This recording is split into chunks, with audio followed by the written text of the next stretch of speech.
Hello everyone and welcome back to day 2 of SPIRITISMx 2021. I'm Adam from Kardec Group, and if you did not have the opportunity to watch the talks from yesterday, you missed some very fantastic things. And you can catch up on blocks 1 and 2 a little bit later on the Kardec Group YouTube channel. Now, we have 8 more fantastic talks lined up for you today, and we'll have block 4 a little bit later, but right now we have block 3, and let's see who we have with us today. We have... That's better. We have Frederico Gouveia. We have Pekka Kaarakainen, Alexander Moreira-Almeida, and Suzana Simões. They'll be with us today. Fred is from America, Pekka from Finland, Alexander from Brazil, and Suzana from America as well. So, as a quick reminder as to who we are. So we are Kardec Group from the UK, and we run 2 Spiritist group, the Spiritist Society of Windsor and Maidenhead and the Spiritist Society of Bicester. And you can contact us at any time to find out more information about us on our website, www.kardec.org.uk, or via Facebook, Instagram, or Twitter, and of course, via our YouTube channel. Now, we have a very interesting podcast called Insightfully Speaking, looking at the world from a Spiritist perspective. And this is available on all good podcast systems, as well as a video version on YouTube. And Frederico has been one of our guests for that show itself.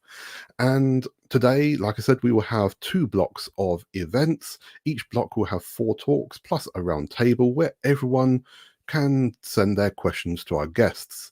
Oops, I've missed off a slide. I do apologize. Just to mention that this is the 3rd year of SPIRITISMx. Our first event was in 2019, our Spiritist seminar, and last year, SPIRITISMx 2020, What a Wonderful World, and you can find the videos of those on the Kardec Group YouTube channel.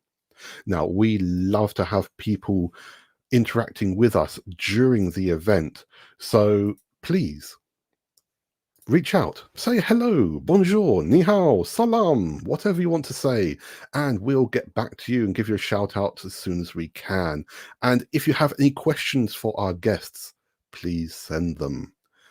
And of course, social media. So please give a like, give a subscribe to the Kardec Group YouTube or Kardec Group Facebook page, and indeed, go and give a little bit of love to all our fantastic partners who are also streaming this on YouTube as well. So let's jump in straight away with the first talk of the day. So with us now we have Alexander Moreira-Almeida, who'll be talking about science and spirituality. Let's try that again. Who'll be talking about science and spirituality, a conjunctive paradigm. Alexander is from Juiz de Fora in Brazil and is a medical doctor trained in psychiatry and cognitive behavioral therapy, with PhD in health sciences and postdoctorate in religion and health. He is associate professor of psychiatry at the School of Medicine of the Federal University of Juiz de Fora, and is founder and director of the Research Center in Spirituality and Health, NUPES, in Brazil. Alexander is an author of more than 150 papers published in peer-reviewed journals. So, ladies and gentlemen, I will hand you over now to Alexander. Hello, good morning or good afternoon. It's a pleasure being here. And I'd like to discuss with you about science and spirituality, the possibility of integration in scientific exploration. To start about spirituality, what does spirituality mean? We can understand spirituality as the relationship with the transcendent realm or reality. Basically, all spiritual traditions around the globe talks about something that transcends our ordinary material world. And not only this, but this transcendental aspect of reality is the ultimate truth or reality. Because of that, it's sacred. So the idea of spirituality is dealing with the transcendental aspect of reality of the universe, and this aspect is sacred, is essential. And of course, this spirituality can be seeked in a community that share values, beliefs, and practices, and this community it is what we call religion. And spirituality has always been with us as human beings since the beginning of times. This is the Lion Man. This is one of the first artistic sculptures found in prehistory. It was almost 40,000 years ago. And it probably talks about some cult practice. This is a man with a head of lion, and there is some evidence that is related to some cults and spiritual practices. But not only this, but throughout human history, you can see here, for example, some of the highlights of human art throughout history were devoted to spirituality. Since the Parthenon, the pyramids, Notre Dame Cathedral, Taj Mahal, Pietà, Michelangelo's. So all of them show how the seek of the transcendence, the seek of spirituality can build many of the most impressive things that humanity has ever done. But not only in art, but even also in knowledge, for example. The foundation of universities, like University of Oxford, for example, it was founded in the Middle Ages by the church, seeking truth. It's interesting because even the motto of the university, Dominus Illuminatio Mea, means the Lord is my light. So, and even the Harvard University was also founded in connection with spiritual aspects. But of course, there is also the dark side. We can have religious wars involved in the seeking of spirituality. And even one of perhaps the greatest song, the greatest music ever produced by humanity, the Ninth Symphony of Beethoven, was strongly influenced by his spiritual quest. And even the Universal Declaration of Human Rights, this idea has a strong base and foundation in religious and spiritual values. But is it still relevant in current secularized world? This is the most recent data that we have that shows that 84% of humanity reports having some religious affiliation. Only 16% of humanity declares having no religious affiliation. But even among these 16%, most of them has some sort of spirituality, some connection with God, gods, spirits, ancestors, wherever. So, but what about the next decades? How this division will change? How the slice of the spy will change? So it's the best predictions that we have based on what is already happening. The predictions to 2060 is that the unaffiliated will decrease even more. So the world will become even more religious or more spiritual throughout the next decades. And regarding some specific beliefs related to spirituality. For example, they believe that people have a soul or that there is life after death. Here are some of the most populous countries around the globe. And then you can see that by large, most of humanity believes that we have a soul and also that there is life after death. And also, different from what many people think, the belief in life after death in many instances has no correlation with the educational level, and even in some countries that it has been shown that the higher the educational level, the higher the belief in life after death. It has been replicated in Russia, in France, and in Brazil. So different from what sometimes we are told.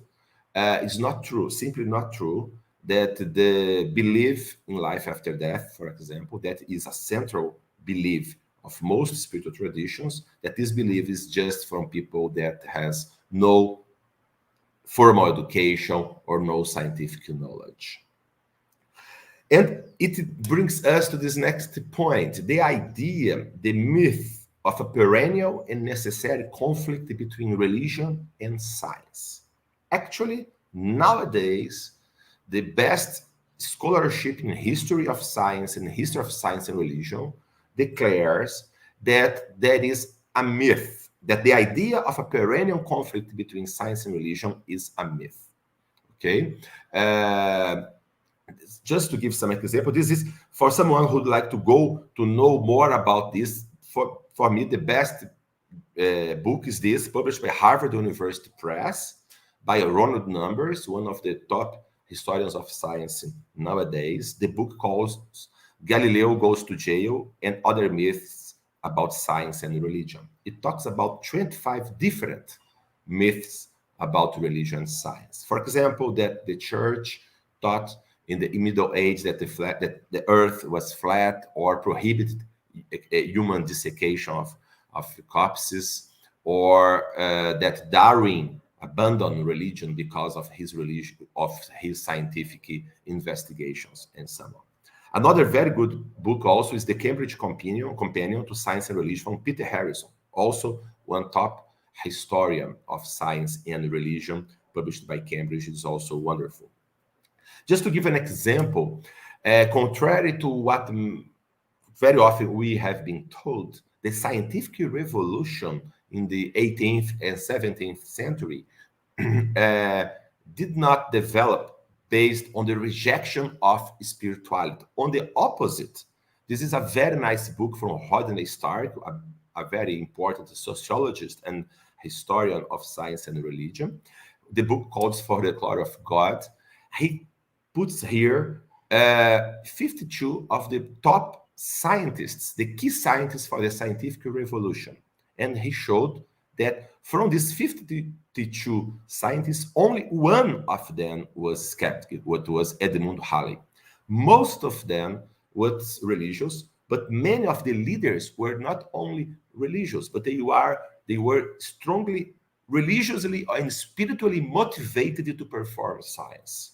The idea is that if we understand the creation, we understand and praise the creator. That was the idea of Francis Bacon, Galileo, Kepler, Newton, Robert Boyle, just to give some examples. And but is it possible for science to investigate spirituality, for example? In terms of spirituality of science, we have now literally thousands of empirical studies on spirituality, religion, and health.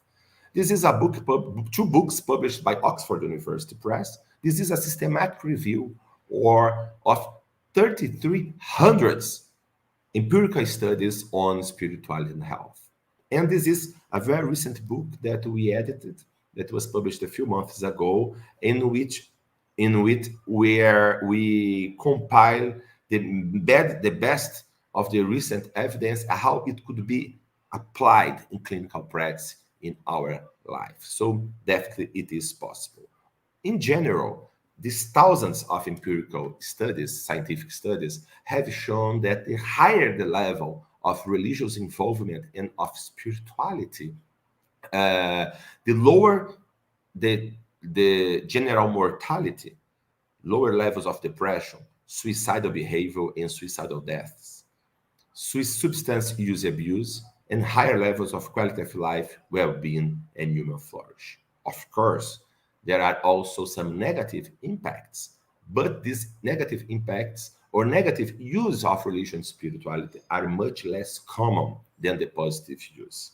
So it's possible, for example, when people have negative religious coping, when they use religion to deny reality, to a religion that emphasizes very much just on pathological guilty, or in refusing medical psychological treatments, or the idea of just using religion for external purpose, not for the intrinsic values and the intrinsic search for God and the transcendent. But of course, when we are talking about spirituality, we are not denying the other aspects of human beings, for example. We are talking about bio, psycho, social, spiritual approach, integrating all these approaches, the psychological, biological, social, and spiritual aspects of humanity in trying to develop and help us to seek more fulfilling and fulfilling lives. And because of that, for example, the World Psychiatric Association published a few years ago a position statement, exactly declaring and telling psychiatrists around the globe that they should take in consideration the spirituality of their patients, and it could be integrated in a positive way in the clinical practice. And the final point about, I think, one of the most important aspects of the integration of spirituality and science is in the study of mystical, religious, or spiritual experiences. As we said previously, these experiences usually relate some relationship or contact with the transcendent, immaterial, supernatural aspect of reality, God, God's spirit, angels, ancestors. So this experience, for example, through mediumship, other trance experience, near-death experience, end-of-life experiences, out-of-body experiences, all these experiences talk about this contact with some transcendental aspect of reality. However, these experiences can be investigated or try to be interpreted in just a reductionist materialist perspective.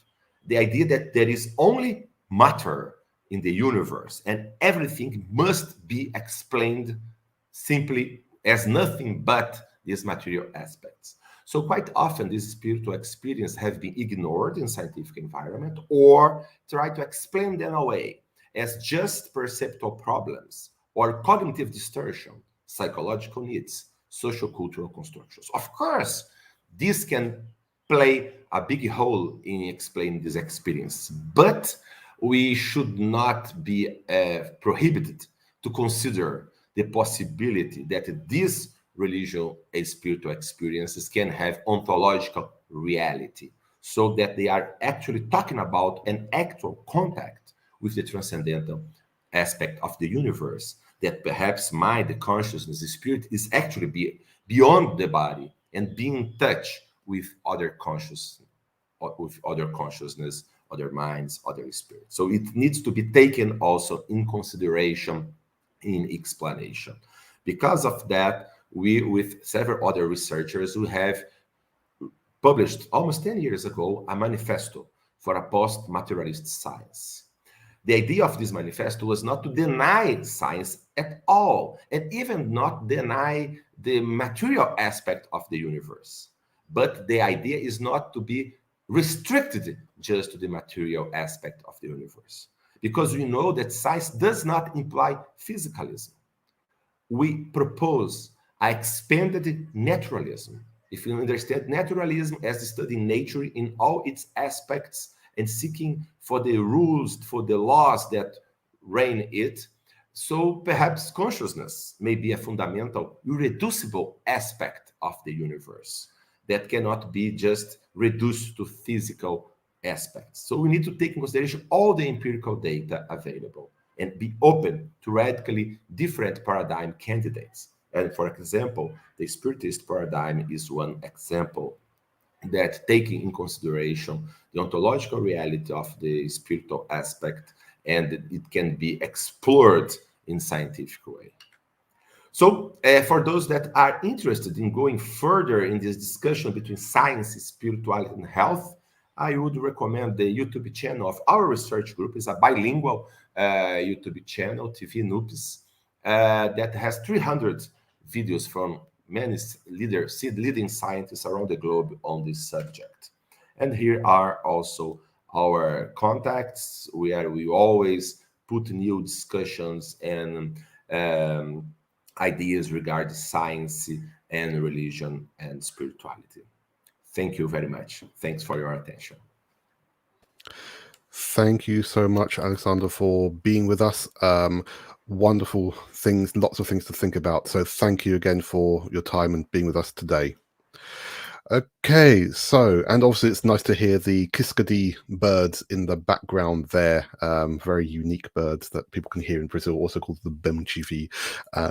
So if you have any questions about Alexander's talk, please send them in the live chat, which will be on the side or below, depending on what device you're watching us on.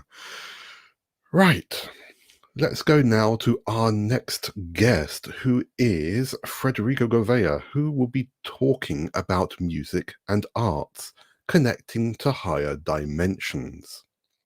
Frederico is graduated in music business, is a violinist, pianist, an orchestra conductor, as well as a real estate broker.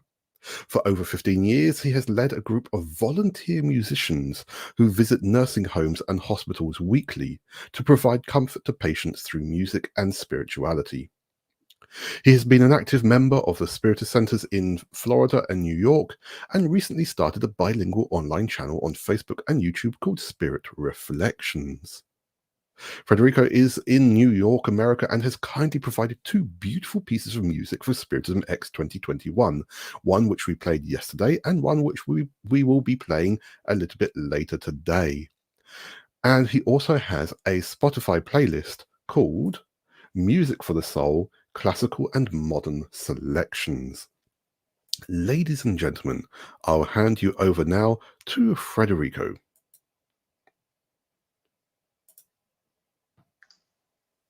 Good morning, good afternoon, everybody. Thank you very much, Adam, for the introduction and the invitation, and congratulations on another edition of SPIRITISMx. And since we are only in 15-minute window, I'm going to get right to it. I just want to confirm that my screen is being shared properly. Okay, I think it is. Great. So the topic of this this edition is our multi-dimensional journey. And the name of this talk is Connecting to Higher Dimensions, Music and Arts.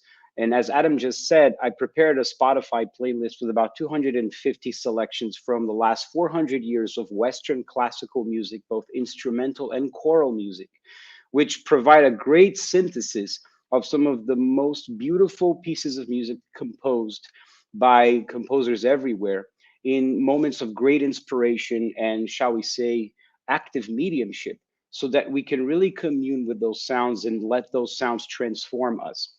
And today is just a very brief exposition about how does Spiritism look at music and arts historically, and how has it contributed to our understanding of music, art, and how can we use this in a more spiritual way to forge a greater connection to higher dimensions. So that, as you can see, the name of the topic. But I think before we go attempting to connect to higher dimensions outside, we might want to be able to start looking inside. And that's where I want to offer a couple of quotes here to reflect and get us started. First one being from, here we go, Carl Jung, that says, "No tree, it is said, can grow to heaven unless its roots reach down to hell." It's quite powerful. No tree, it is said, can grow to heaven unless its roots reach down to hell. And if we can think about it, the roots being immersed on the soil of the earth, we can even make a connection to the idea of humility, since the word humus is precisely that fertile soil that was found, for example, in the banks of the Nile River in ancient Egypt. And thanks to that fertile soil, the existence of that civilization was possible, since as the waters from the Nile River would recede, it would leave behind this incredibly fertile soil where everything could grow and the entire civilization could be nourished from it.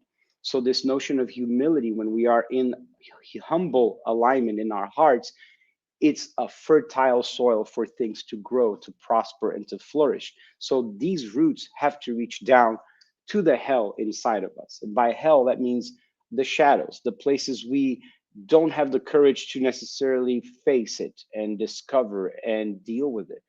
However, it's so necessary that we do.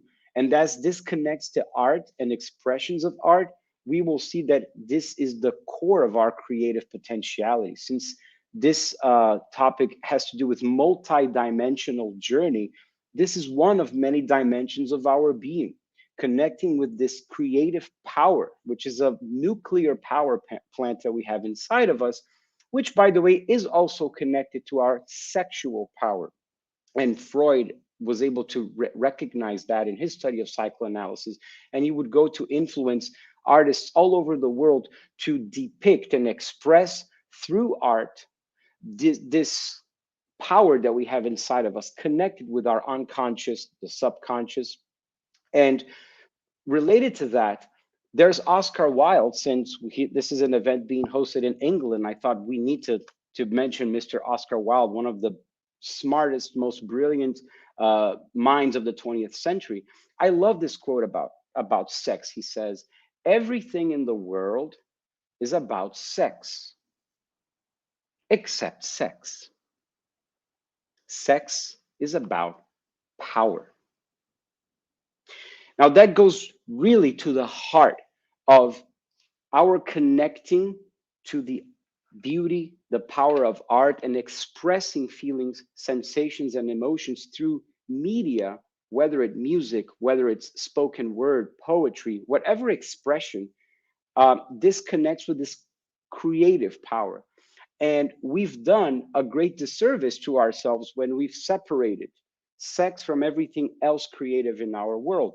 And our journey as human beings in the process of evolution also includes reconciling that within us, fusing and joining what we look at to be separate and opposites, distinct and apart, which in fact, however, are so connected to each other and depend on one another. So this has everything to do Spiritism, since at the time of Kardec, the sciences, the arts, the technologies were advancing in order to show that we all have this power ourselves and don't need to rely on intermediaries or middlemen, middle women to connect to the divine, because the divine is within us.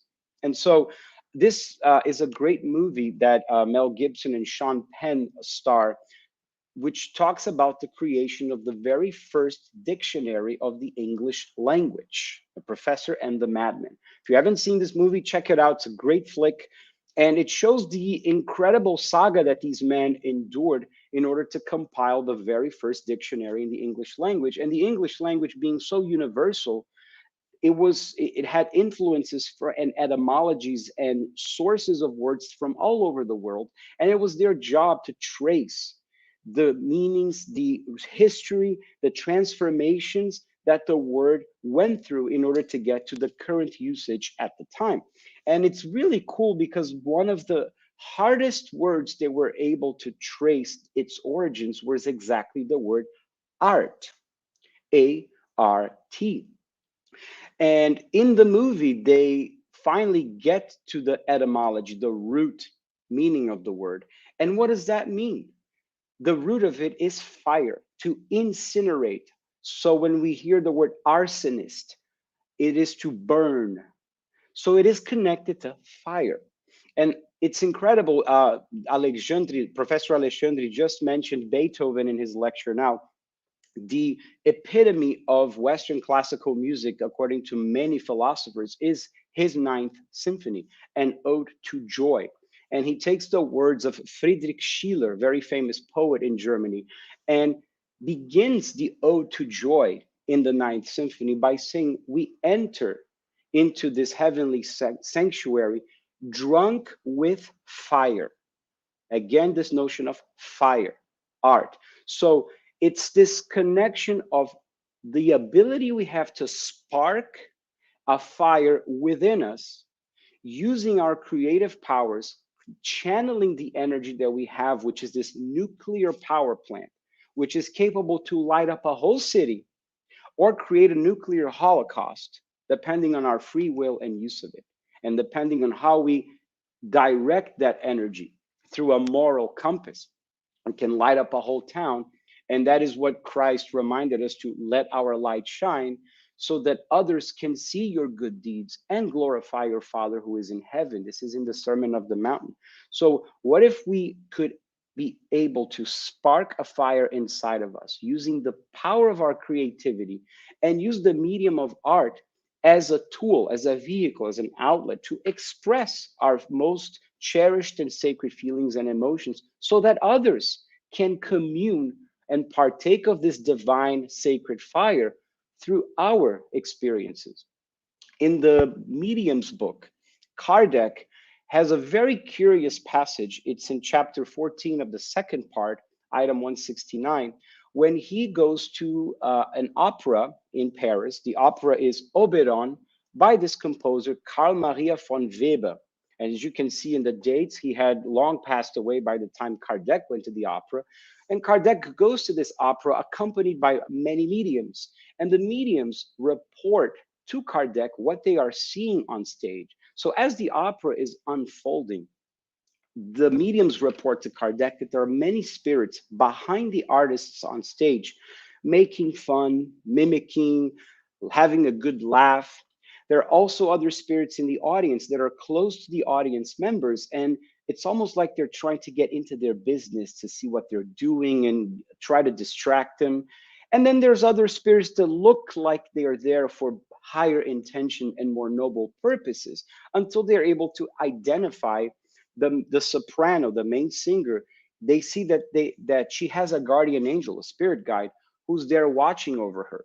And at first they think that this guide, is part of the spirits that are more frivolous. So the spirit approaches the medium and says to them, "How dare you confuse me with them? I'm here to guide and protect her. This is my duty." And this happened during the intermission between one act and the other act of the opera. And so the guide turns to them and says, "Now I have to go to her dressing room. She needs me." And at this moment, Kardec decides to invoke the spirit of Carl Maria von Weber, the composer of the opera, to ask him, "Hey, what do you think of this performance? Are you pleased?"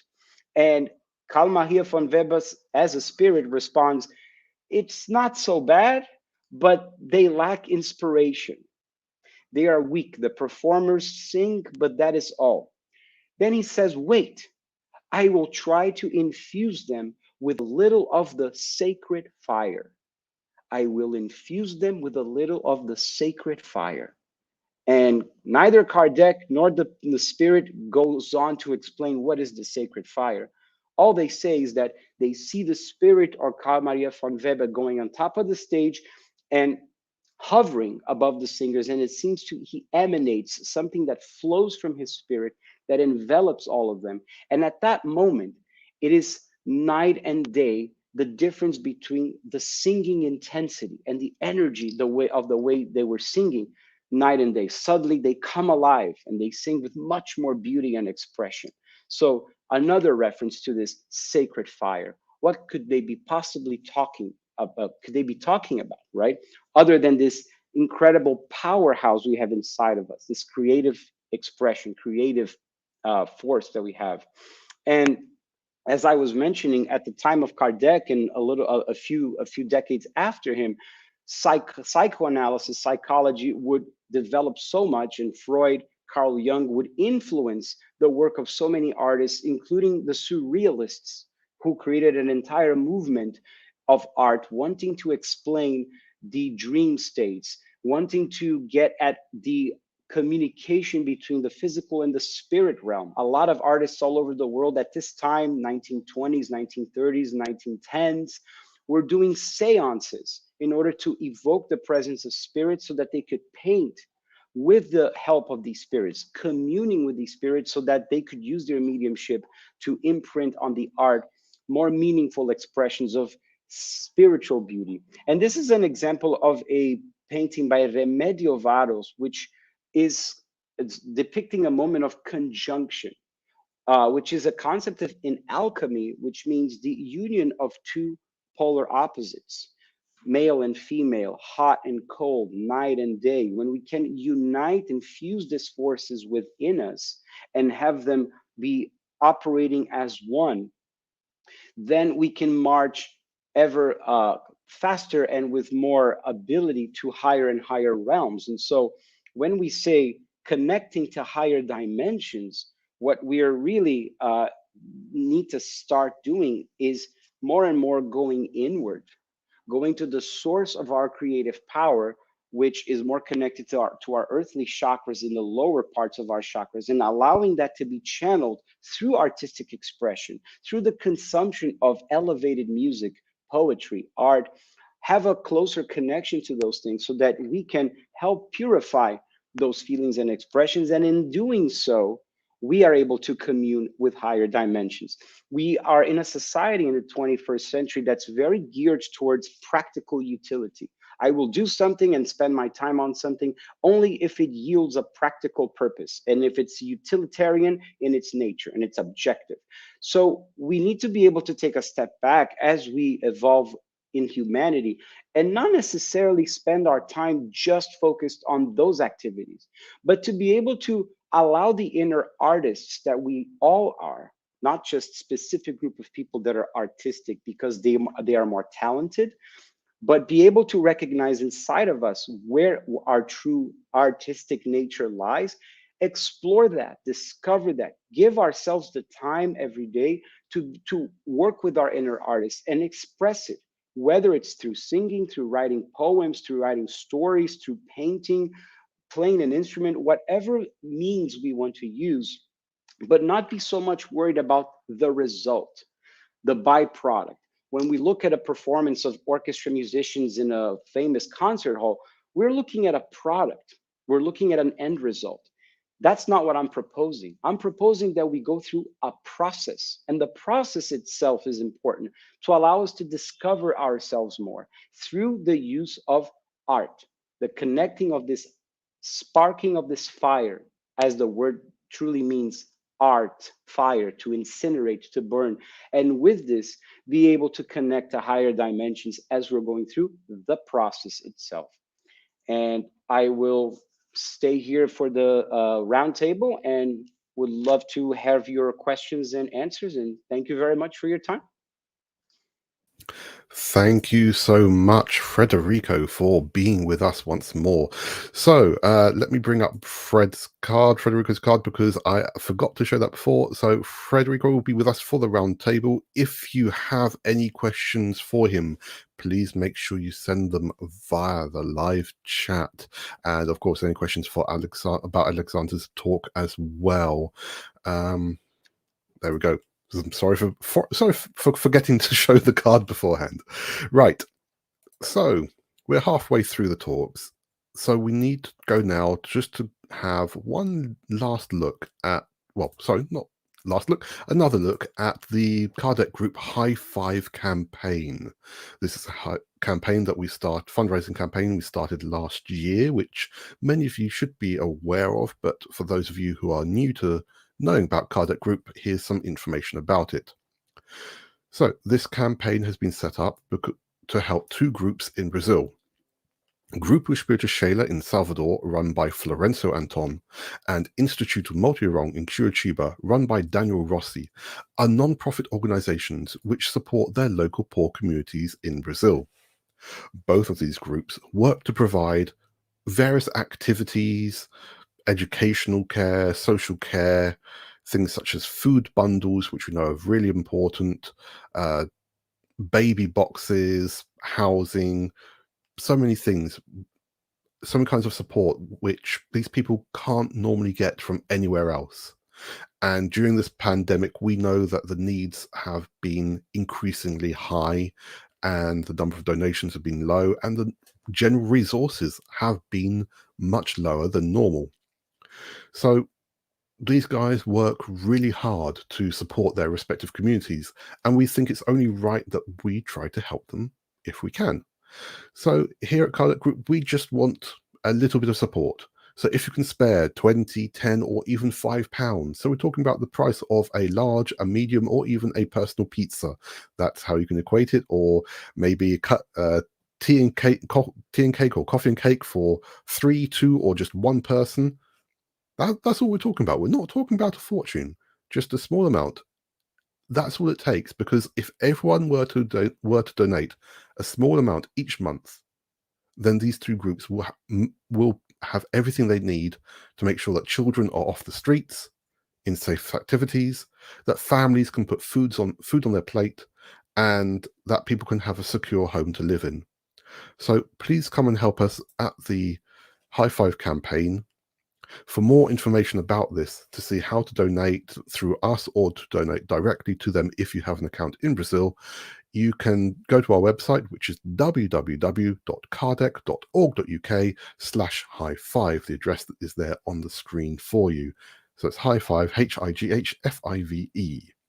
100% of the donations received for this campaign will go only to these two groups. Thank you. So let's go and have a quick hello to all the people who are with us now. Let me just bring everything up here. So let's say hello to Elsa Rossi, Jean Carlos, Emmanuel, Georgia, Michelle, Paula, Umberto's with us again, Gerald, Zoraide, Erica, Antonio Carlos, Joe, Lindalva, and Tammy. Thank you so much for being with us today. It means a lot that we have so many people with us for this event. Okay, we're going to go now to our third talk already. Gosh, it's flying by so quickly. So we're going to go to the third talk now, which is with, let me make sure I bring it up correctly this time. There we go. Yeah, I remembered. Okay, we're going to our third talk now, which is with Pekka Kaarakainen from Hollola in Finland, who will be talking about the future we are building now. Pekka is a mechanical engineer who spent several years in Brazil because of his work. It is in Brazil that he had contact with Spiritism. Since then, Pekka has been dedicated in getting Spiritism known and understood in Finland by coordinating study groups, giving public lectures, organizing events, writing articles, and translating books into Finnish. So, ladies and gentlemen, I'll pass you now to Pekka.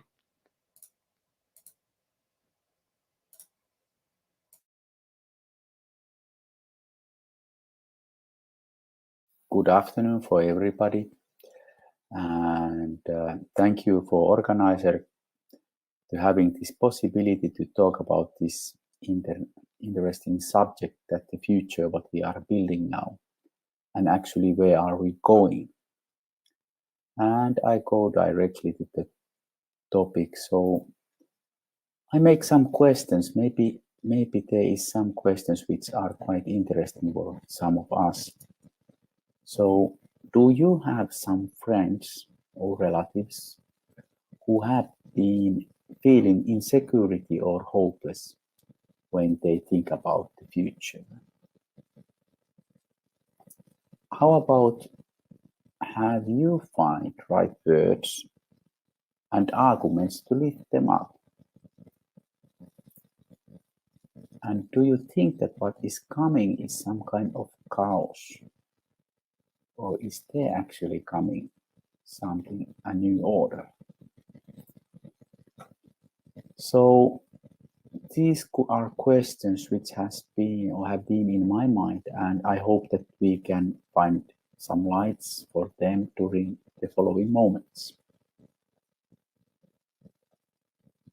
So many people are nowadays, they are feeling insecurity, and for some of them there is natural, there is health reasons. Some of us, we are feeling insecurity because of our incomes are unstable. Sometimes we are having problems with work, with several challenges that we are facing nowadays. And something what is especially, let's say, creating insecurity is that nowadays, especially for young people, there is requested a lot of, let's say, popularity, success in social media, and everybody should look nice and beautiful. So these are creating quite big, let's say, issues with young people. And of course, we know that what is the situation with environmental issues. And that's something that doesn't look very promising nowadays. So there is actually reasons why many of us, we are not feeling so well. And it has been affecting for many people. And it's the situation what we are having, but it's the situation what can be helped. So the big problem what we have in our society is the materialism. And I mean with materialism the belief that consciousness is in our brain operation.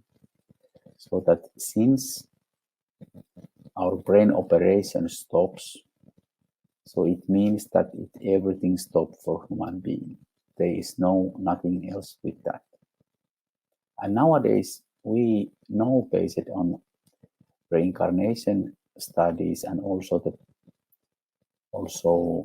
for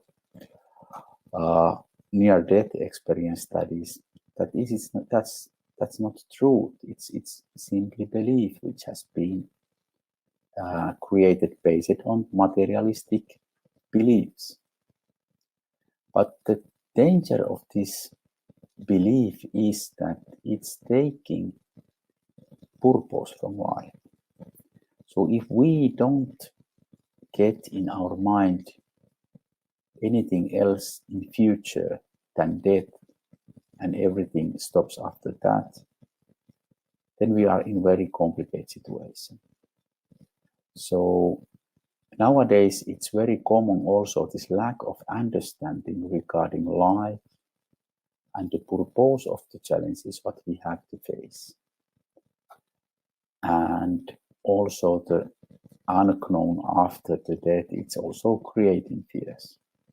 So that's the most of the reasons of the insecurity what I can, let's say, mention. Of course, there is others, but these are, let's say, the principal for many persons. So now, to go over this situation, we should have better understanding regarding life and universal laws. And there is law of evolution, and it is happening in individual level. And it happens actually through reincarnation process. So it's good to understand that we are pre-existing souls, pre-existing spirits. There is continuity of consciousness or continuity of life after death. And everybody has a soul or spirit which has been developing and continues to develop. And there is several incarnations and level of development what we have passed. And another driving force in our development is law of cause of effect. Everybody receives the effects of their own acts. And if you can see this small kid here, which is touching this toy, it's giving impulse, and this impulse come back. And the same is happening with us. We are giving impulse to life, and it comes back.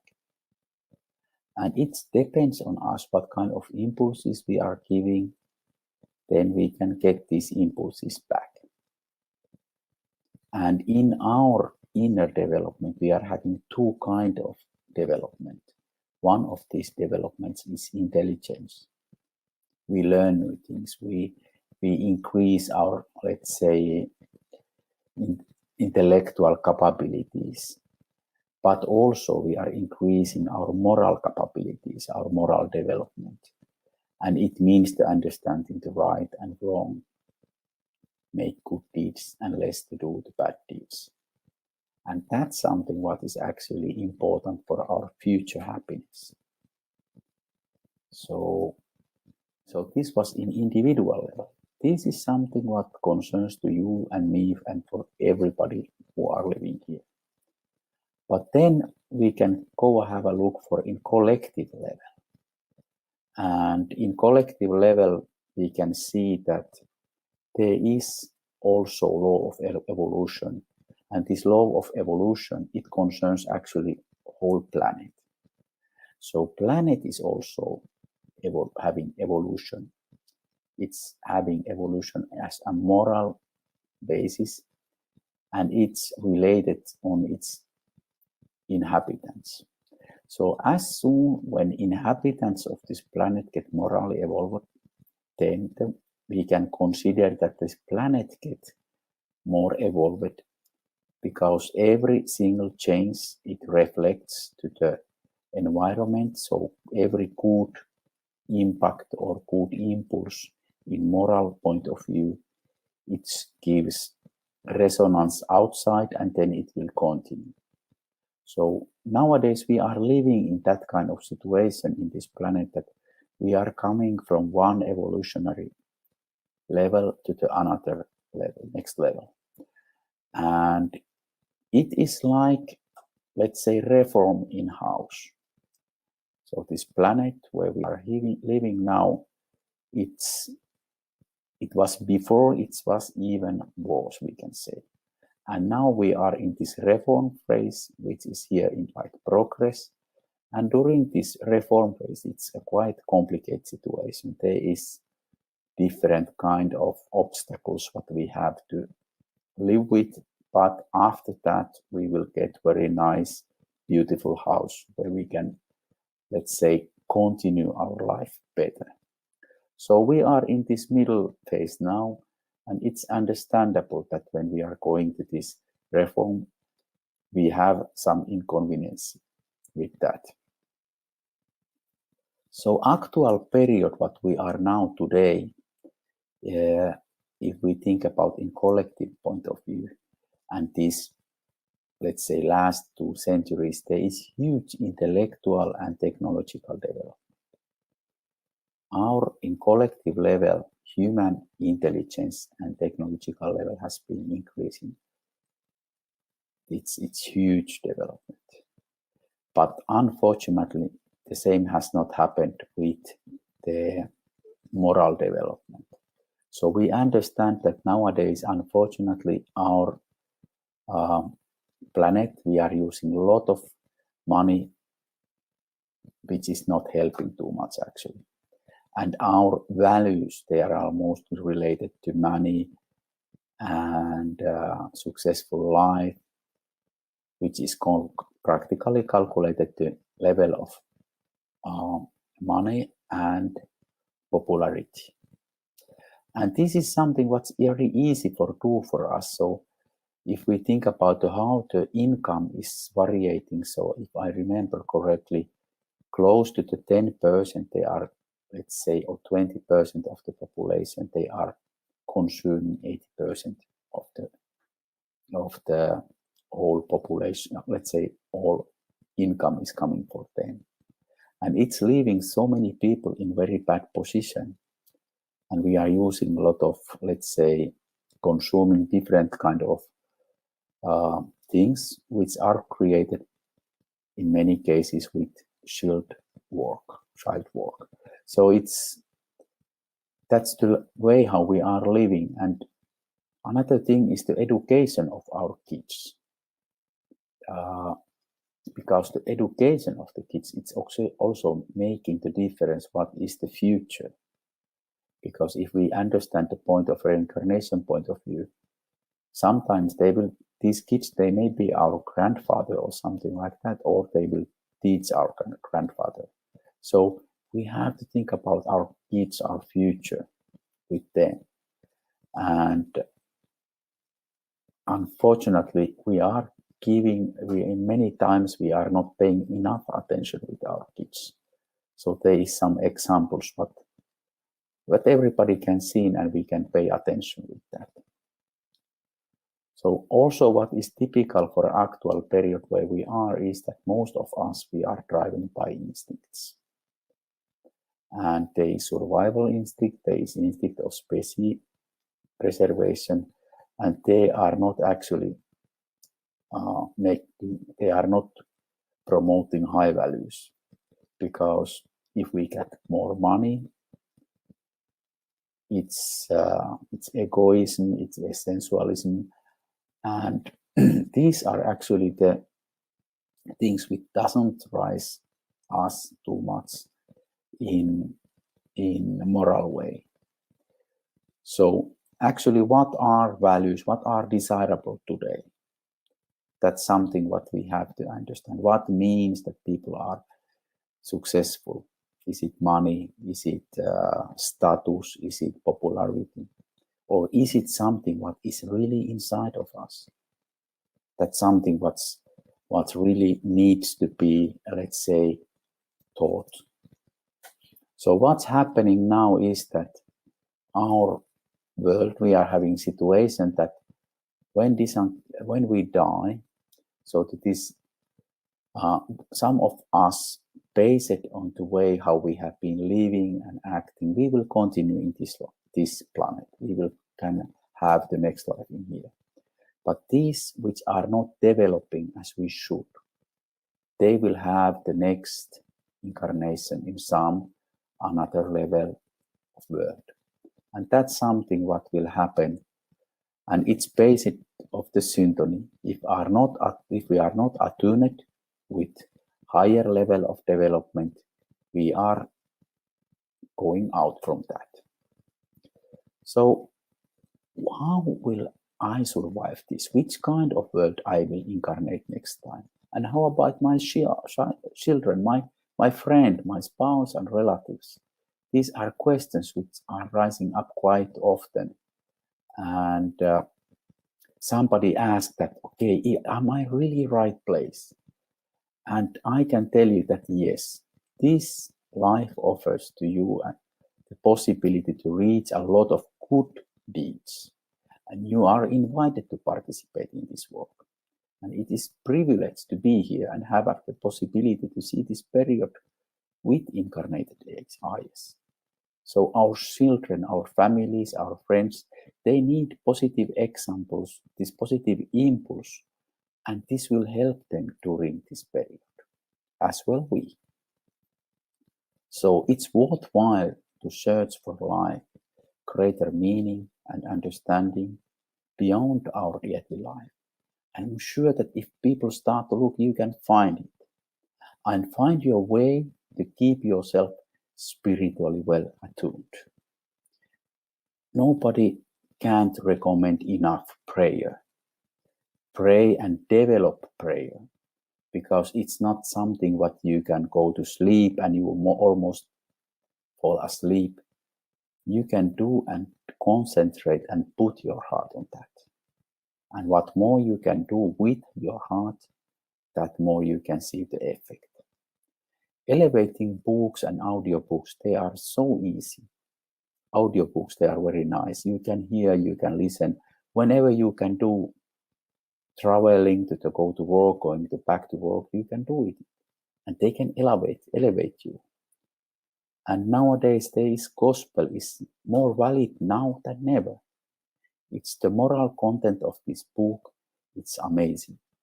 If you start to look for that with new eyes, you will find huge things there. Of course, elevating music, that's something what helps us also. But something what I have seen that it's the important, avoid non-elevating topics. We are sometimes taking our time using the internet, social media, with the things which you can easily see. Are they making me up or are they putting me down? And you can feel yourself, what you can feel inside. So, okay, this is something what I don't want anymore. I want to do something else. Okay, so when we have attuned with more moral things and we have better feelings inside, there is not enough that we have good feeling and good moral thoughts in mind. We have to do something. So there is something charity, something volunteer work, what you can do, and it makes you better. It's make you feel better because every good deed make you feel good. So constant work and acts with love, benevolence, and forgiveness. These are for sure which will make your life better. So let's build a beautiful future together, and then we can see what will come together. Thank you.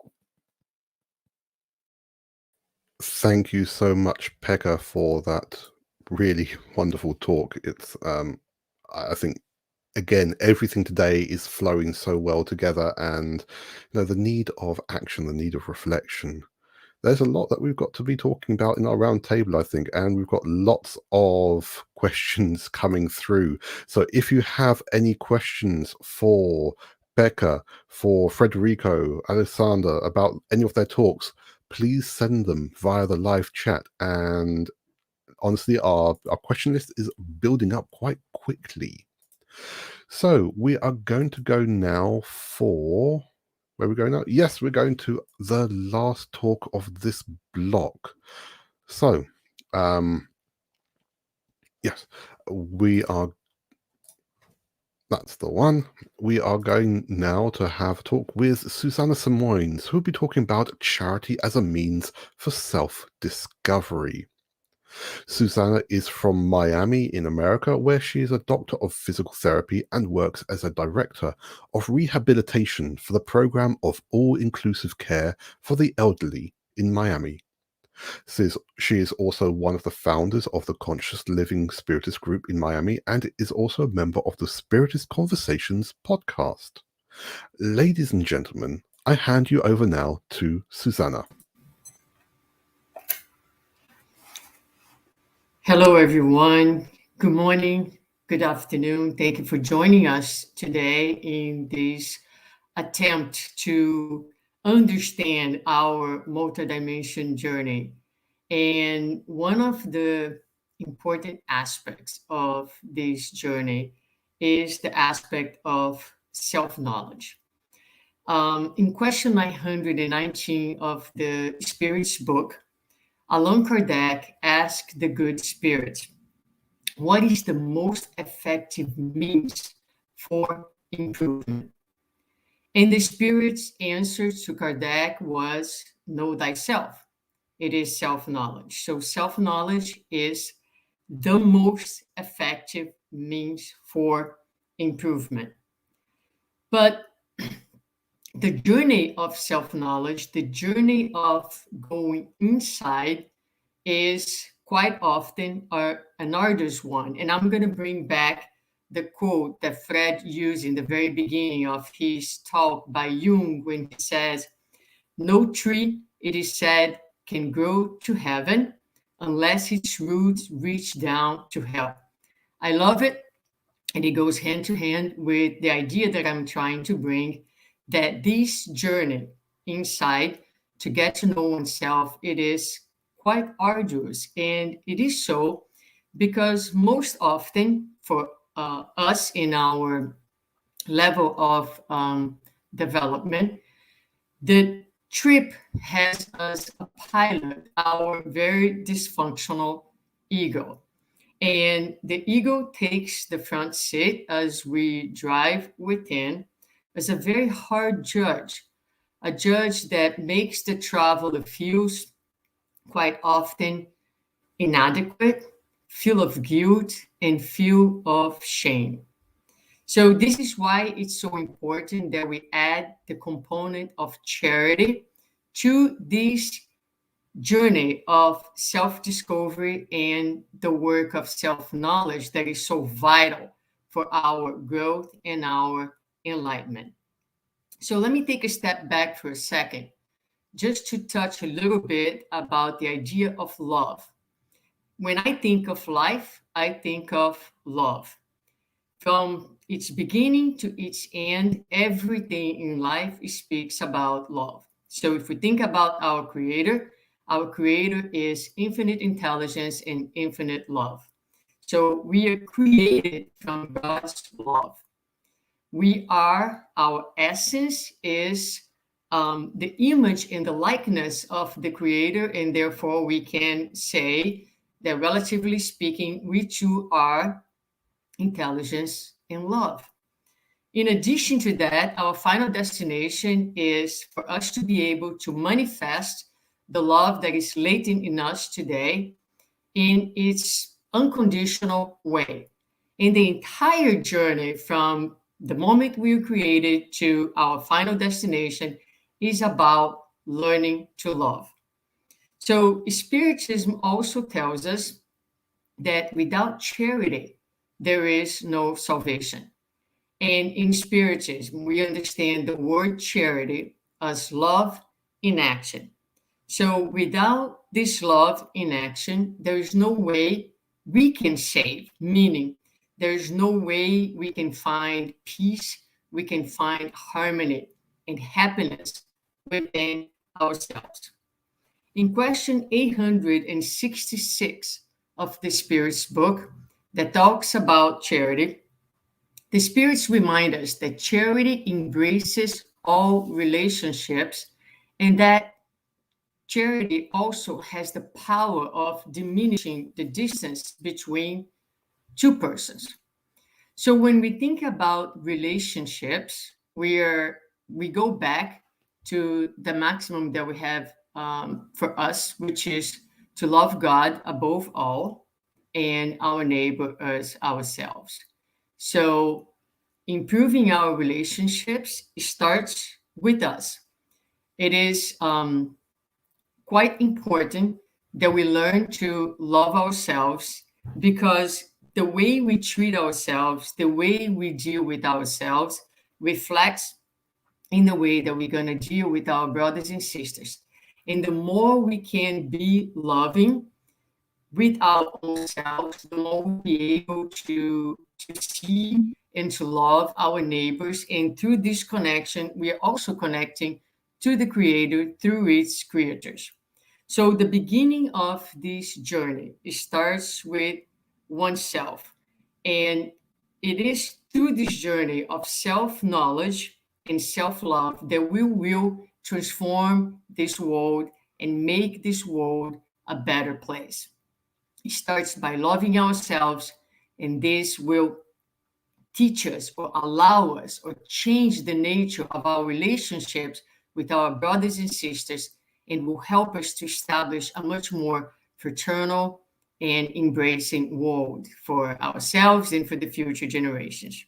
So self-love makes this whole journey inwards much smoother, because as it is also stated by the Spirits in question 866, charity means benevolence, indulgence, forgiveness. I would add, not to really add, but I like the word compassion. So as we travel inwards, what is the word? I'm missing the word. With the tools of self-love, then what we're doing is we are taking this dysfunctional ego and healing it, or we are asking the ego to take the place of co-pilot, which really is where the ego should be seated, and allow the self, allow the divine to actually take charge of this inner journey. The question is, how can we accomplish this? How can this be done? Because as I say it, as I'm sharing my thoughts with you, I always think this is so beautiful, such a beautiful idea. It is so philosophical. But when it comes down to our day-to-day, what does it look like and where do we start?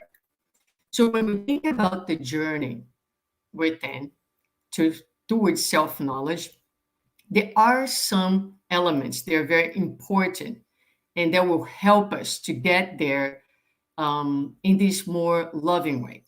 First of all, we need to be courageous. Why courage? Because it is a road where we will pretty much, using the words of Brené Brown that I love very much, we will place ourselves in the middle of the arena. In other words, we will seek to see ourselves as we truly are. in our humanity, in our smallness. And therefore, it calls for courage, the courage to see, the courage to be, without defenses, without armor, without disguises. It also calls for an ability to see. We need to be prepared to see. We need to set our minds and our deep intent to see no longer the mote as we have been focusing so much. It's not about looking outwards. It's not about identifying the limitations and darkness of others, but it is truly about identifying the speck in our own eyes. So it requires a mindset and intent that can set us up to see, to be able to truly observe inwards. And then it calls for the ability to bear. Once we see, it is very important and crucial that we don't try to run away from what we see, whether it is towards work, whether it is towards devoting ourselves to Spiritist movement and lectures and charity outwards in such a way that gives us no time to be with ourselves, whether it's to food, to drugs, all of those things help us to escape from the feelings that are often uncomfortable and not necessarily a place where we want to be, but that is so key for us to be able to bear. And bearing the feelings take us to another important place, that is the place of acceptance. Now, when I talk about acceptance, acceptance is a key component for transformation. And I'm not talking about acceptance that is a shallow statement when I say, for instance, oh yes, I'm a proud person. I'm talking about acceptance that is an inner movement. It is a state of awareness that actually allows for the being to be dislodged and for a shift to take place with the ego within. So for us to be able to truly accept, and this is a very difficult concept, and if you're interested in learning more about it, we do have a full 1-hour lecture on this topic available. But acceptance, for us to be able to truly accept our humanity, which is a very, and perhaps the most loving thing we can do for ourselves, there are 3 important components that need to be in place. One of them is dignity. We need to feel that although we are incredibly incomplete at this time, incredibly small, we can bear these feelings because we never lose sight of the divine in us. The parable of the workers of the last hour is one that speaks about our value and how God sees each one of us. Whether you enter in the vineyard in the first hour or the last hour, no matter how many hours you have been working at the Father's vineyard, no matter how good of a worker or how much resources you have at any given moment, Jesus teaches us that in the eyes of God, we all have the same value. We all worth 1 denarius. There's no difference. So it doesn't matter how inferior you may feel. It doesn't matter how many errors you commit. God looks at you and sees in you its beloved child. So when we are in touch with this feeling, it is much easier for us to take this journey inwards without the harsh feelings that we talk about of judgment that brings so much shame and so much guilt. But it's also important that we respect ourselves as we should respect others. And what is respect if not love with a sense of worth? When I say that I respect someone, and I really mean it, because we say that a lot, but we don't actually mean it. Because when I respect someone, no matter how different that person thinks of me, I speak with that person and I see that person for who he or she is, for the divine being that that person is. So respect brings the idea that the person is seen, that the person belongs, and that the person is valued. the same feeling I must have towards myself. And finally, last but certainly not least, humility. It is important that we understand that our egos have placed us in the top of a podium, a place where we do not belong. So, as we enter into this journey, we have to be prepared and also in a mindset to step down from the top of the podium to the second place, to the third place, and back to the ground where we truly belong. Many times, this descent from the podium is interpreted by us as humiliation, as being put down. But in reality, it is just the process of self love that allows us to recognize where we truly belong. And I will close by saying it is this movement of self knowledge and self love that will change the nature of our relationships. We have been relating to one another in a vertical way, always looking down upon others to replace ourselves, and to feel in a higher place. As we enter ourselves and get in touch with our humanity without shame and without guilt, we position ourselves in the right place without ever forgetting how divine we are, and we change the nature of our relationships from vertical to horizontal. And it is precisely this shifting paradigm of self knowledge with self love that will bring us a better world. Because what is missing in the world today is not lack of intelligence, as it has been said, but it is lack of love. God bless you all, and thank you. Thank you so much, Suzana, for that wonderful talk.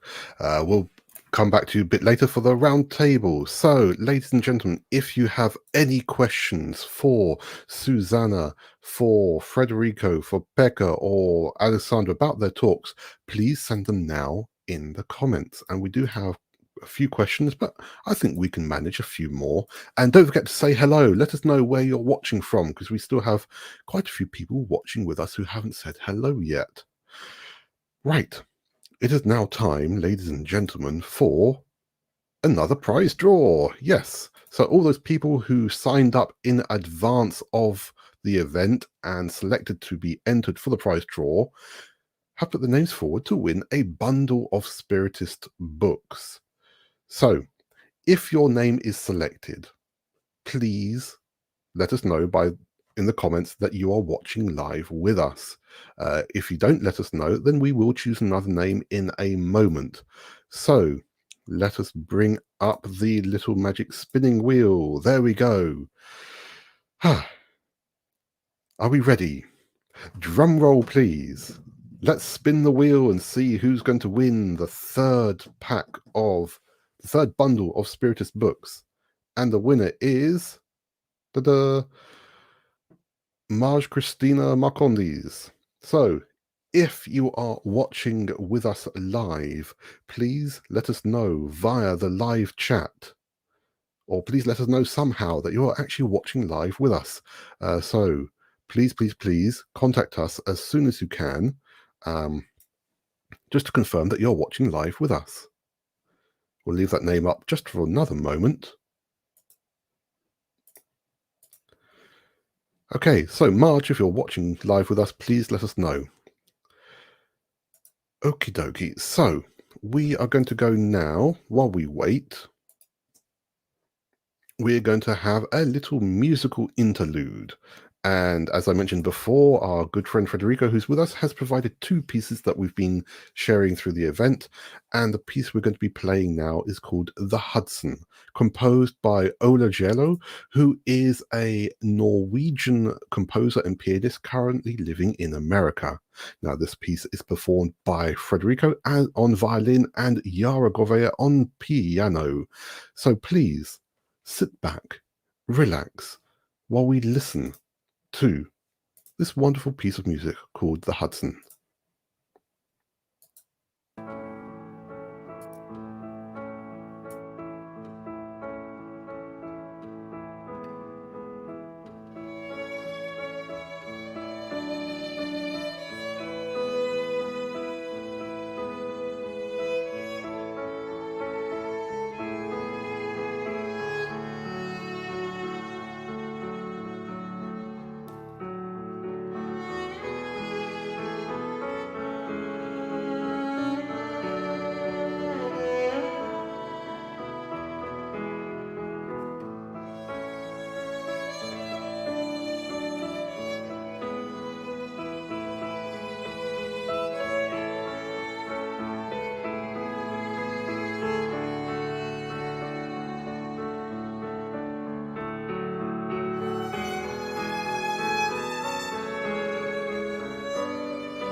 How absolutely captivating that was. Thank you, Frederico, for that wonderful, wonderful piece of music.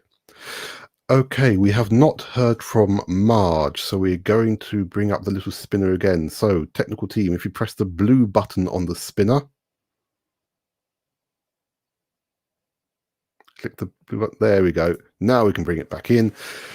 And here we go again. Let's try once more to find a winner for a bundle of Spiritist books. Elzo Cavalcanti, if you're watching us live, Elzo Cavalcanti, and I do hope you are, then please let us know via the chat and we will try to contact you to make sure that you are indeed a winner of a bundle of Spiritist books. Elzo Cavalcanti, if you're watching, please let us know. Okay, so while we wait for Elzo to confirm, we will go now to, I've just lost my controller, there we go. We're going to now go to talk again about this important campaign that Kardec Group is supporting. It's an official campaign by the Brazilian Spiritist Medical Association, by Mansão do Caminho, by Centro Espírita Caminho da Redenção, and Editora Leal. This is the Joana de Anjos translation project. I will bring up now a short message from Gelson Luiz Roberto, who is coordinator of the Center for Spiritism and Psychology of the Brazilian Spiritist Medical Association, to explain a little bit about it. My friends, it's with great joy that we announce at this moment a joint effort of the whole Spiritist movement in favor of the translation of the works of the psychological series of Joana de Angelis into English. This is a campaign that we, from the Center for Psychology and Spiritism of AMI Brazil, are conducting so that the benefactor's work may be translated by native English speakers and have the depth and seriousness it needs, as it is extremely complex material which requires a lot of care to be translated. We count on everyone for this campaign so that not only the benefactor's work, but other books related to the psychological series can reach as many people outside of Brazil as possible. We count on everyone. A big hug, and may the divine light bless us in this project. Okay, thank you, Gelson, for recording that message to explain it. So yes, this is the Joana de Anjos translation project, which all that's being asked for is for people to help and donate towards the new English editions of the psychological series by Joana de Angelis, as well as other books related to the series, to help bring the words of the benefactor to thousands of people around the world. Now, it's quite easy to make a donation if you can. We have these posters available in English and Portuguese. And all you need to do is go to the following website, www.kardec.org.uk/Joanna, Joanna. And on that page, you'll find both the posters in English and Portuguese, as well as all the PayPal buttons that you need for donating in British pounds, Brazilian reais, US dollar, or even euro. We can accept any of those currencies. Again, this is an official campaign by AMI Brazil, Mansão do Caminho, Centro Espírita Caminho da Redenção, and Editora Leal. Kardec Group is supporting this campaign, and we would love it if you can donate any amount that you can. And again, 100% of donations for this campaign itself will go directly to the project. Excuse me. So just to repeat again, website is there on the screen, www.kardec.org.uk/Joanna. Thank you. Well, we've now had all the talks. We've spun the wheel twice for the prize draw. We've not had any reply from Marge or Elzo, so I think we're going to have to go once more. So, backstage, click on OK, and let's spin again. Right, third time lucky. Let's see. Please be with us today, Alini Rohoff. Alini Rohoff, if you are watching live with us, are you watching live with us? We're going to give you just a few seconds, actually. Alini Rohoff, if you're watching live with us.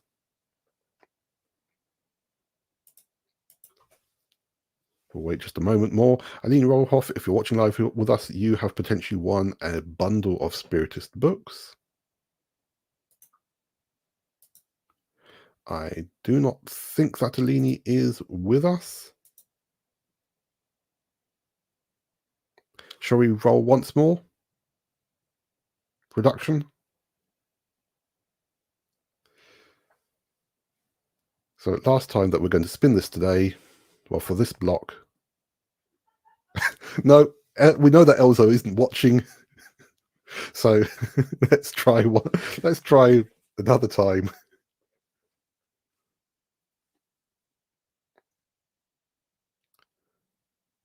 Carlos Baruki, if you are watching with us, please let us know. Please just send any comment in the chat, because you have potentially won a bundle of Spiritist books.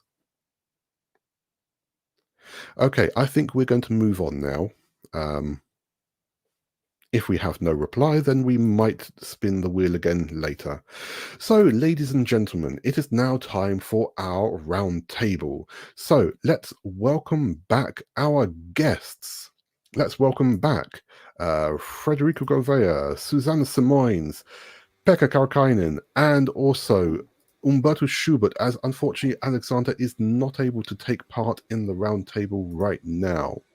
So again, thank you everyone for being with us, for the wonderful talks that you provided, for all these great reflections that you gave as well. And we do have quite a few questions here. Let's see, where should we go first? Frederico, big names of art or music can always be considered highly evolved spirits. Why is that? That's not necessarily true, because there's intellectual development, and so I can be a great technician in a particular art form, but if I didn't evolve morally with my feelings alongside the technical ability, then I'll just be a great artist on the technical side and not necessarily highly evolved in the sense that whatever I'm producing to the world is actually making people feel better. You know what I mean? So, but having said that, I would say that the majority of great artists and music and composers who have become immortalized through their work it points in the direction that they are more evolved, but it's definitely not a absolute sign that they are indeed more evolved. It's like saying every vegetarian person is a more evolved spirit. No, but every highly evolved spirit would most likely become a vegetarian or be a vegetarian. So it's like this interchange I think we should consider. I don't know if that answered your question. No, I think that's quite a good answer, actually. Anyone else want to provide any additional input to that? No? Well, I think you're absolutely right. Just because of having that technical skill doesn't necessarily mean that you're going to be highly evolved. So let's go to another question now, and this one is for Pekka. Pekka, the new generation has a lot of access to information due to the technology we have, and we become so occupied with that we forget to socialize. Can this be a challenge for our individual spiritual evolution? That's a good question, and I can tell you that it needs education from parents, and it needs example from parents. So I have seen, and I think we all have seen, and I have seen that in myself, we are sometimes tired. we have been passing consuming day. We are maybe stressed, and we want to have a little bit relief, be without thinking nothing. And it's so easy to take this Facebook or something and let time go around. And I have noticed from myself that it's very complicated to stop somewhere, from the bus stop or car or wherever, without being connected to something.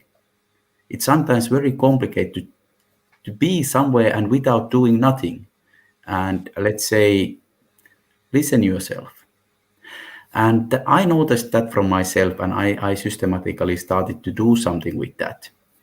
And I noted that it was happening not only with me, it was happening also for some other people in my family. So first of all, I started to recognize that from myself. And then we were discussing about that, and we were starting to do something. So I think it's good to pay attention for that. I think but it's the question of the selection. So there is a lot of very important and interesting and elevating things available for everyone, for us. And of course, there is also a lot of this kind of things which are putting us down in moral point of view. So we have to take care, especially with younger, let's say, children. So we have to protect them also. And there is nowadays some kind of tools for that, virtual, how to say, parenting, which is helping for us. But I think that already to making this question will open the person who think about the future, who think about the well-being for our kids, or their future. It's already start to open to responses. So I don't think that I will be able to recognize and let's say identify the correct things. But when we start to think about that, and we will start to think that what will elevate us, what will not. If I go to the play with kids or walk in the nature or take a book and read and discuss about that, how much we are taking time for that. And if we will make that kind of self-balance, then we will be able to recognize that what would be the right direction to go. But the first of all, I would say that the question was so nice and so well, and it may be very, let's say, good starting point to really to make good movement. And that's my limited comment for that.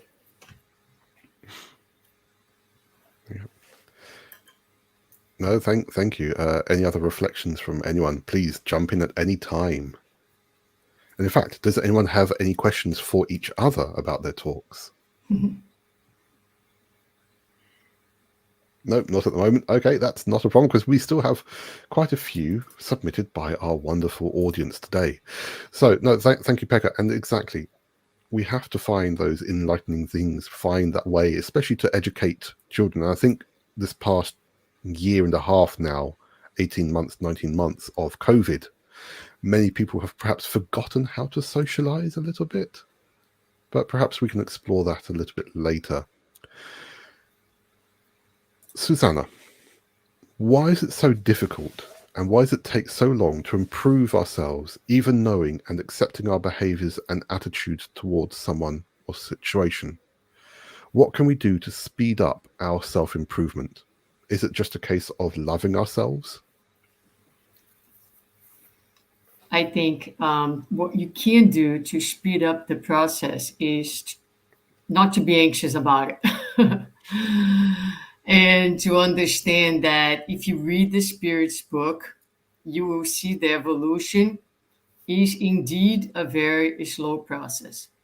When we want to change an idea of a paradigm in our society, it takes time, it takes generations in order for that change to be deeply rooted and actually real, truly integrated into the society. We are very frail beings. As we know, we are more frail than evil. And we are very much still in the young years of our evolution, if you will. The evolution process is slow. I remember, it comes to mind, I one time had the opportunity to receive a message from, I was struggling with my own evolution, and I had the opportunity, as I was saying, to receive a message from a spirit benefactor. And he said to me very kindly, my dear daughter, you continue to move forward, turtle steps.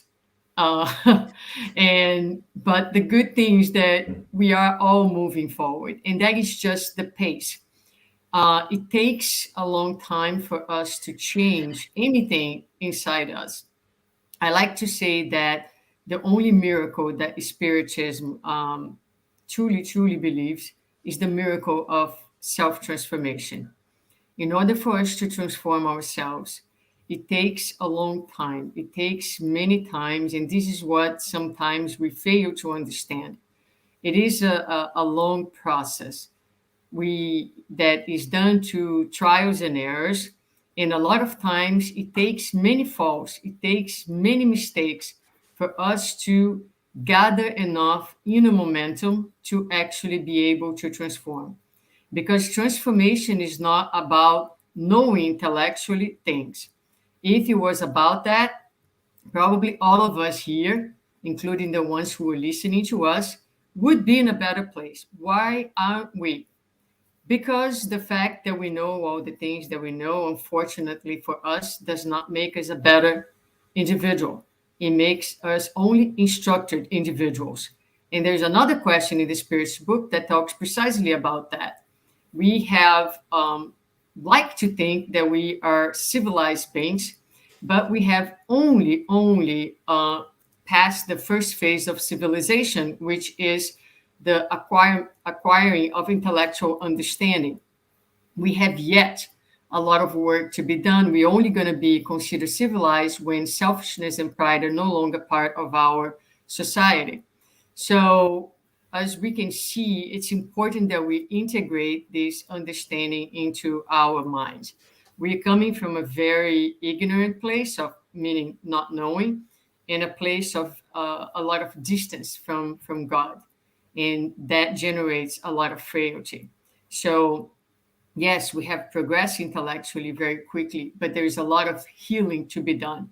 A lot of times we want to do better, but we still cannot do better because we don't know what is within ourselves that we need to address, that needs to be healed in order for the intellectual knowledge to be translated into virtues. So it is a slow process. And the more we can accept that that is the nature of our evolution, the more peace we will have. That's part of self-love. It's to understand that actually God wanted for it to be this way. If God wanted for us to be created perfectly and finished, God would have done that. But that was not part of God's plan. God wants us to build us ourselves with time, little by little, through our experiences. Our egos would like to argue with God and say that God made a mistake. Why go through all this pain and suffering? But the reality is that if we accept God's will, God wants us to be this way. So part of self-love is actually integrating those concepts into our minds and understanding that it is indeed a very slow process. But as we move forward through our trials and errors, through our many failures, once we learn it, that's ours to take, ours forever, will never be lost again. Thank you. I've got nothing else I can say regarding that. Okay, so let's go to the next question. I'm going to join a few questions here. And this was originally for Frederico, but actually could be for Umberto because it links well to the Leon Denis works as well. Is it only classical music or classical arts that can connect us to higher dimensions? Are other forms bad for us? And is that higher dimension connectivity, spirituality, is that limited only to humans?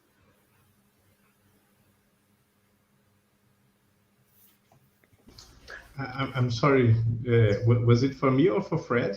For both of you, or anyone who wants to answer. Yeah, I think Fred could start. Definitely, every single genre there's good in it. The thing is, many genres have become enslaved to the commercial formula of selling as many albums as possible. So they have had to restrict the way their music is structured in 2 or 3 minutes. And a lot of the motivation behind the compositions, the arrangements, the singings were geared for commercial purposes. And so the baser instincts, animating the baser emotions, sensations, a lot of the genres have sort of been hijacked by the machine of industry and commerce. But the genres themselves are neutral and beautiful, and you are able to find incredibly enlightening pieces of music in every genre. What I think sets classical music, opera, apart is that they don't have that commercial concern or commercial agenda. So the composer has a much broader canvas onto which they can express their feelings through music. If it's 30 minutes long, an hour long, 3 hours long, it doesn't matter. If they're telling a story, they're inviting the listener to go on a much deeper journey. The aim is not to sell albums and make money necessarily. So I think that's what makes it so unique. But there's nothing inherently purer or better to classical music. It's just this dichotomy of being hijacked, I believe, to commercial, money-making agendas. Well, my presence here is very questionable, for I cannot answer in the name of Alexander. I could possibly answer in the name of the research team to which I also belong. But more importantly, I wanted to be with these people here. That's why I accepted to come. I would only add to Fred that there is more complex music, and we should make the effort to learn how to taste it adequately. But obviously, art is a tool or a means to an end, and more important than the tool in itself, or more important than worshiping the tool, is to learn how to use it. Yeah. Well said. Absolutely. And obviously art and music, they go hand in hand completely. And I'm just trying to find the next question I was going to say regarding that. And regarding that, Frederico, you mentioned about sex in your talk about arts. So what is the connection between sexual energy and this creativeness? I think they're incredibly intertwined, Adam. The majority of songs are about heartbreak, are about recovering from a lost love, a disappointment from a romantic interaction. And the creator, the composer, the songwriter behind that is healing himself or herself by creating a piece of music that expresses the longing, the pain, the thirst for that is no longer possible. And in my school, when I went to music school, one of the courses we took was on songwriting. And the professor, who was in the recording industry back when the record industry was before Napster, had a lot more power. He said the secret to a successful pop song is to tell a sad story in a happy way, because then everyone can identify with it. They can empathize because everyone feels sadness and pain and disappointment. But if you're able to tell that and spin it in a happy way, then we feel uplifted and we want to actually consume it for therapeutic purposes. Oh, I need a little pick me up, so I'll listen to that song, and when we hear the word sex, we make so many associations to our genitalia, but sex is much more than that. It's the creative force where we are exchanging sexual energies right now when we're interacting with enthusiasm and speaking from a place of passion, it doesn't mean intercourse. So I think that's why words are so limiting. When we look at the word sex, we immediately think only that, but it's part of a much greater spectrum, right? Yeah, absolutely. No, thank you for that. Right, next question then. Oh, and we were asked to provide the references that Alexander mentioned and Frederico. So Frederico, you mentioned it was the book, the film, The Professor and the Madman. Yep. And the books that Alexander mentioned were Galileo Goes to Jail, Handbook of Religion and Health, and Spirituality and Mental Health Across Cultures. And of course, if you want to watch things again, you can always rewind and you can watch the whole event again live if you want. So the whole live event again if you want to, and the individual talks will be edited and saved out on YouTube later. Pekka, the person who asks this says, I am, not myself, the person who asked it has said that they are an ordinary person with no clarity if they have a mission. How can they contribute? How can we contribute for the future that we are building if we don't understand our mission?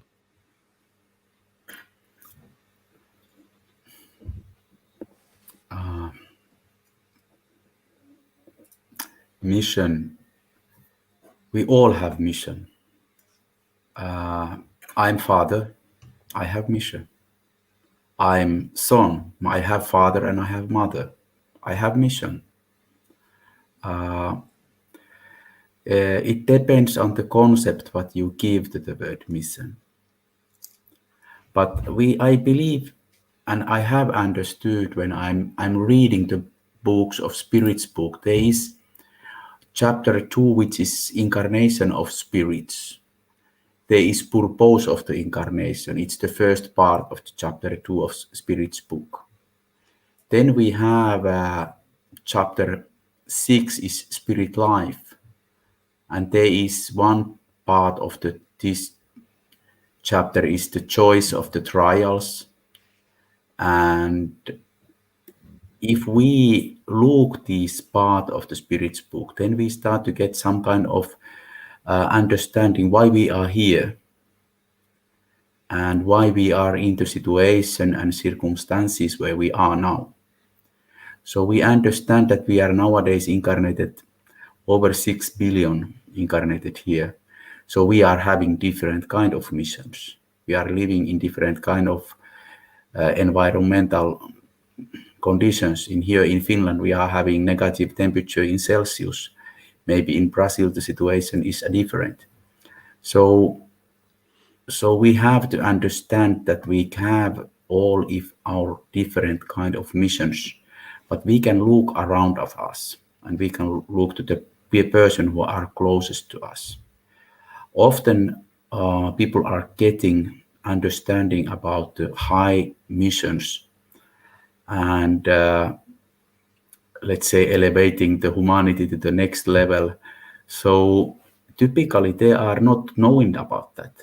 The people start to do things with big heart and big force and big let's say faith, trying to help people. And then something big start to happen. We have examples regarding that. So I don't think that I have been thinking somebody has been telling to me that my mission is this, and another people has been saying that it's my mission is that. And I have been quite careful with these kind of things, but I have been paying attention that I have been looking to situation what I have been living. I have been looking the kids which are with me. I have been looking my father who has been with me. I have been looking my friends, my let's say fellows in the work, and also to general situation. So I have been thinking that there is something what can be useful, and there is some time what I can dedicate from myself and trying to move things better. And of course, when I start to do that, then I have to start to trying to elevate myself and trying to find some good information and start to do things different way before in the past. So I try to do things to something better way. So I think it's understandable, and you forgive me if I can't say that what is the mission, but I think that we can look where are we. I think that we can look to people which we can reach. We can have a look for the information sources which are available. As I recommended these chapters in the Spirit's book, chapter 6, which is the spirit life, and chapter 2 is the incarnation of spirits. So if you read this, I'm sure that you will find a lot of content which will give you, let's say, brighter idea, much brighter idea than I could explain. Even I would take 1 hour and a half. Thank you. Thank you. And I think part of that thing of trying to understand ourselves and what we're doing is perhaps the need of loving and forgiving ourselves so that we can have that clear mind. So, Suzana, how can we practice this act of loving and forgiving ourselves? It's a practice. Let's start with that, right? We are learning to forgive and to love ourselves. So there is no formula. Part of the problem in our lives is that we wish there was a pill for everything that could quickly solve all our problems or shortcuts, but there isn't. So love and forgiveness is like everything else, is a process that starts with your intent. Everything starts with the intent. So you have to set up your mind and bring that intent into your everyday life and situation. It helps if you understand that forgiveness is never about the other person, it's about yourself. Forgiveness is a process of self-healing. The moment that you are hurt by someone else, all that means is that that person was able to touch a wound or area of vulnerability that you have within yourself. And so it is always an invitation for you to attend to yourself, to take care of yourself. If you are able to heal that wound, then that offense, it gets unloaded. Let's put it this way. It changes its meaning. So you can have two people being offended in the same way, and their response to that offense will be different, because it's, again, not about the offense itself. It's about how it's being received, by whom, and where you are internally when you listen to something. So I'll share briefly a personal experience, because I think a lot of times when we talk a little bit about day-to-day experiences, it's easier for people to relate to. So one of the biggest challenge that I had in my life in my early 20s was actually to experience prejudice in the Spiritist movement with, being a gay woman, right? I was told, for instance, and this, mind you, was many, many, many, many years ago. And we're talking about 20 years ago. So I was told that I couldn't give passes, that I couldn't, a number of activities in the Spiritist Center I couldn't do. When I was 24 years old, when that happens, I was deeply, deeply hurt by those circumstances. I was born and raised in a Spiritist family. I have been very active in the Spiritist movement in Brazil. I moved to the US when I was 24. So that was just when I first arrived here. And I was deeply hurt. And it took me a good 10 years to heal from that experience. And what happened at the end, it was not that I forgave anyone per se, but I just came to terms with who I am. And I just work on self-acceptance. I just understood that There was nothing wrong with me. There I am a beautiful divine being, and I made peace with myself and the understanding also that my sexuality is such a small portion of who I am, and it is divine in itself. The day I could come to terms to that, there was no longer an offense because there was no longer wound that was touched in first place. The wound had healed. So I think this is a good example that I like to use when I talk about forgiveness. I think it's a process. It took me a long time because healing those wounds take a long time. But if we understand what forgiveness is truly about, it's certainly not about forgetting. I haven't forgotten. I'm sharing with you the experience. It's very much alive in my mind, but it has lost all the weight and all the meanings that it had at some point 20 years ago. So as we understand that and we are committed, like I said, we have the intent, don't ever give up on forgiving. Understand that is a process. As long as you don't give up on forgiving, as long as you don't give up on yourself, you will come to forgiveness. It will come to you. Yeah. And thank you for sharing that personal story. And I'll say that, unfortunately, yes, there is some sort of diversity and sort of integration issues within the Spiritist community, even nowadays. I myself, as someone who is not from a Christian background, I am Jewish. That is my religious belief. And I am not Brazilian.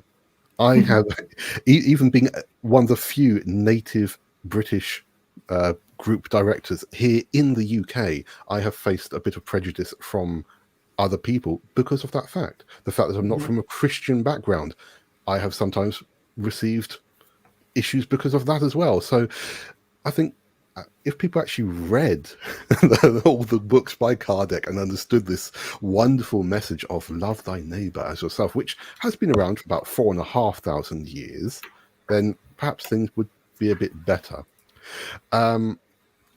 We have just two more questions left here that I think we're going to go to. So actually, Suzana, following on from what you're saying, someone has said, you mentioned we need to look at people horizontally to build a better relationships. But what if people don't look at us like that and treat us unfairly, hurt us and take advantage of us? I think perhaps you've already answered that, but any That's other theirs, no? That's theirs to be worked. But if you were in peace with yourself and you know your value and you're in touch with the aspects that we talk about, dignity, respect, and humility, then you will just move on in peace. Nothing, it's not yours. Just, don't take it home. Yeah, absolutely. Last question, and this is mainly for Frederico because he mentioned about this, but I think for everyone here. So you mentioned about the wonderful story from Revue Spirit about going to the opera, seeing all the music there, and I think Revue Spirit contains many wonderful case studies. Do all of you think that we value this work enough within Spiritism? I'll start just by saying that I extracted this opera attendance of Kardec from the Medium's book, but it may have well been originally published in the Revue Spirit in some year, and then he put it in the Medium's book. I'm not sure. Could be the case, but it was from the Medium's book. And yes, we definitely need to study that. Journal of Psychological Studies. Look at how ahead of his time Kardec was by calling that in the 1850s, 60s, Journal of Psychological Studies.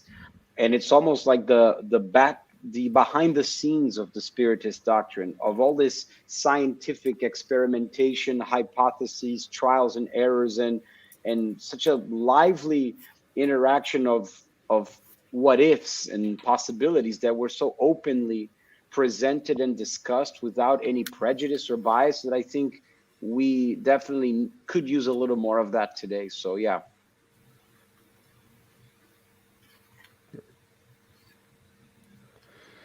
Okay, any last thoughts from anyone else? Any questions they want to ask each other, or any final considerations? I would like to just thank Adam, the Kardec Group, for this wonderful opportunity, it's very refreshing to be with so many people who represent Spiritism and who can share ideas. I also would like to share. I mean, if people have more questions, this talk that we did in 15 minutes is we have a full version on our YouTube channel, just a place where we gather the work that we do. It is Suzana Simões 70. Sorry, I'm thinking Portuguese. Suzana Simões 70, and that's it. I just hope that although we're going back live in presence more, the centers are reopening. That it's just so incredibly nice to have this opportunity to chat across the globe and to meet wonderful people. Thank you all. I really appreciate it. Thank you. Pekka?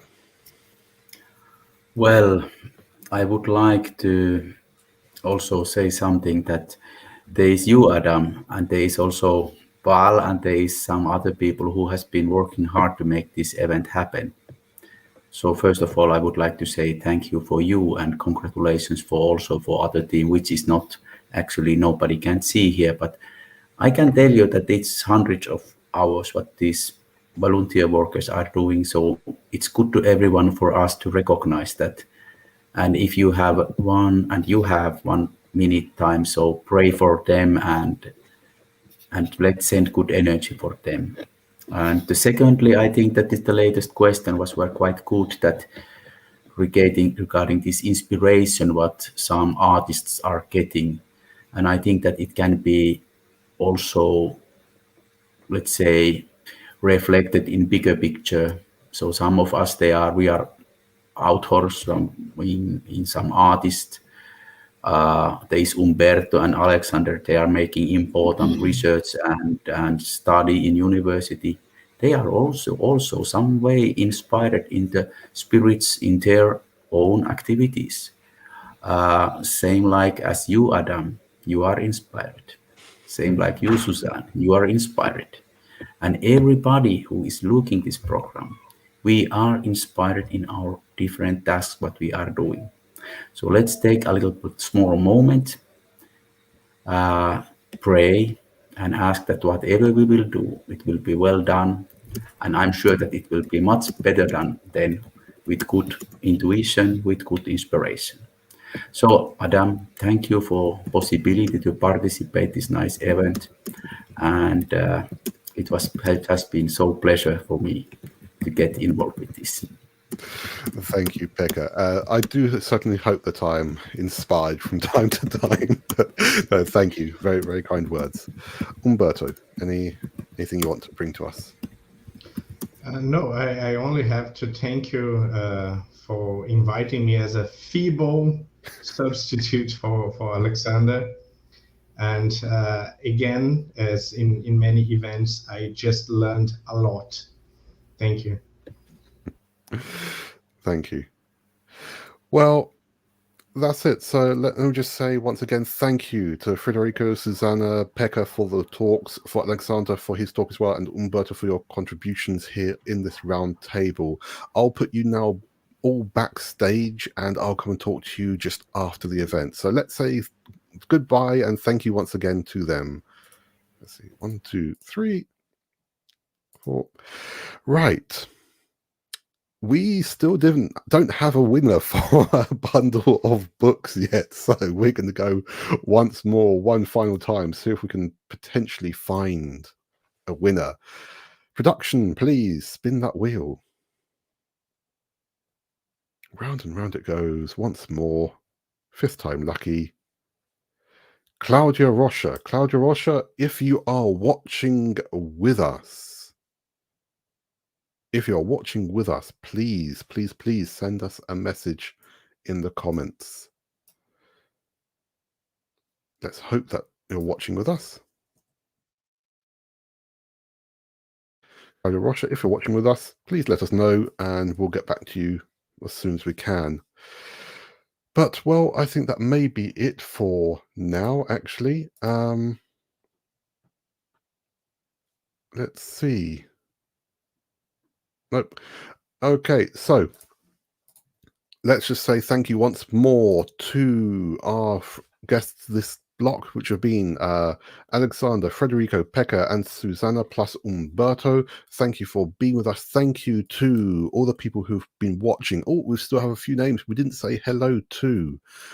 So Mariana, Helda, Rika, Ruben, Alberto, Sonia, Regina, Ilana, Roger, Anna Paula, Marlene, Natalia, Don, and Lynn. Thank you for being with us here in block 2. Block 3 even. So that's it. We'll be back with you in just 1 hour and 19 minutes from now with block 4, which will be with Anaï Fonseca, Roberto Watanabe, Dana Sisi, and Natasha Aragon. So, ladies and gentlemen, thank you for being with us. Stay safe for the next hour, and we hope to see you back very, very soon. Thank you.